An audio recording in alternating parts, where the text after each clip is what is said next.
I feel stuck. I feel like there's not a lot of opportunity in this life for people who are in a similar position as me. And I find that when I feel stuck like this, I give into it. I'll find myself sitting for longer periods of time, binging television, eating worse, constantly snacking. I'll choose a can of pop over a glass of water. The common thread here is my feeling, my decisions, and blame. So let's take a new path. This is more my speed. Nature. See, I blame feeling stuck on life, on society. And then I'll sit, watch TV. I'll blame lack of action on limited time. I might feel bad for myself at that point, so I'll indulge in unhealthy food and unhealthy drink to comfort myself, which will then make me feel worse and make me want to sit for a longer period of time. Good boy.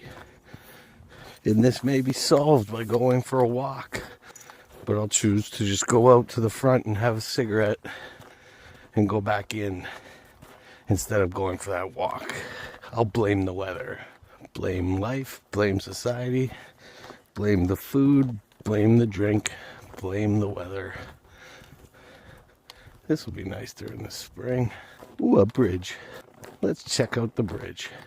This is the wrong direction, but hey, what is this? Good boy. When you're living like this, when you're living in your feelings that way without acknowledging them, when you're just allowing your feelings to control you instead of you controlling your feelings, it makes any little comment, any small trigger goes from a little pin to a sword, from a gun to a flamethrower.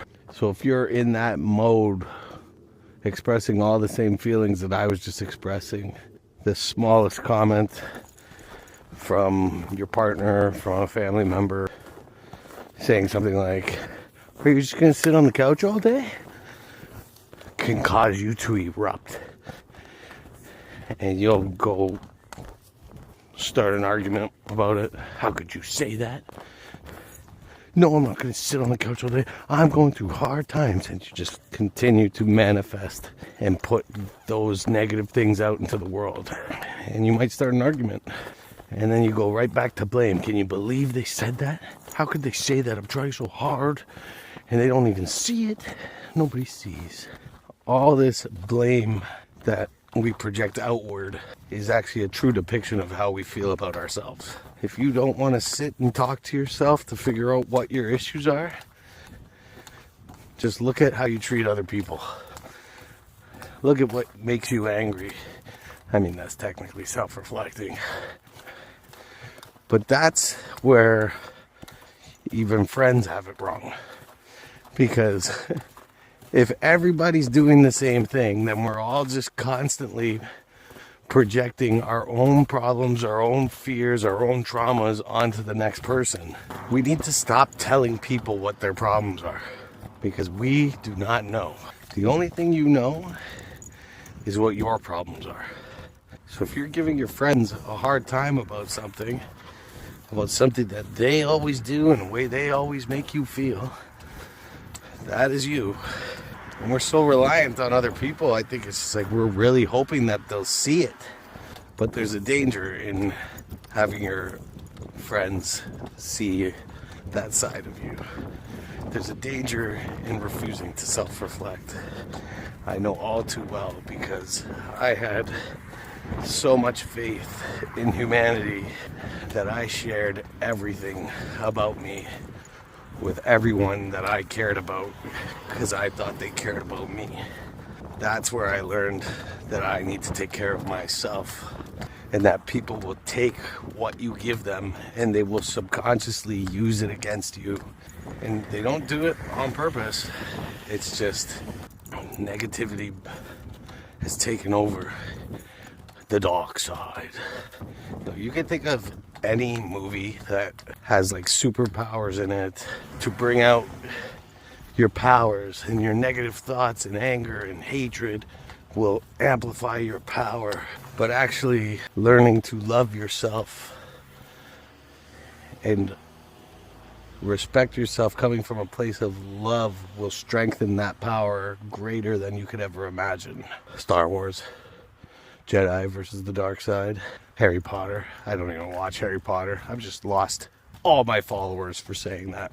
But I'm assuming that Harry Potter is as strong as he is because of belief and love versus Lord Voldemort, who comes from a place of anger and hate. Harry Potter. Got the saying coming to my mind that the grass is always greener on the other side. The original meaning of the grass is always greener on the other side came from the harvest is always richer in another man's field. The original intent was a comment on human perception and envy. We idealize what we don't have. The problem is comparison, not situation. It's heavily used as a statement for inaction. It's used to deter you. The grass is greener on the other side. The grass is always greener on the other side.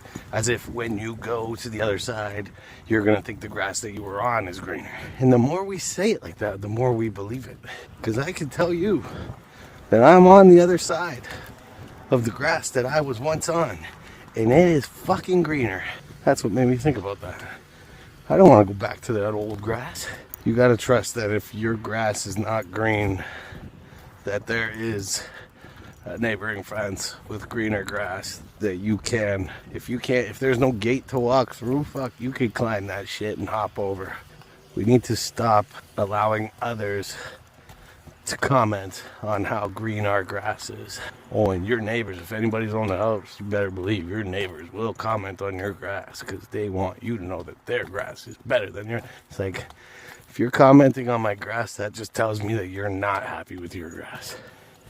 Your ass is grass.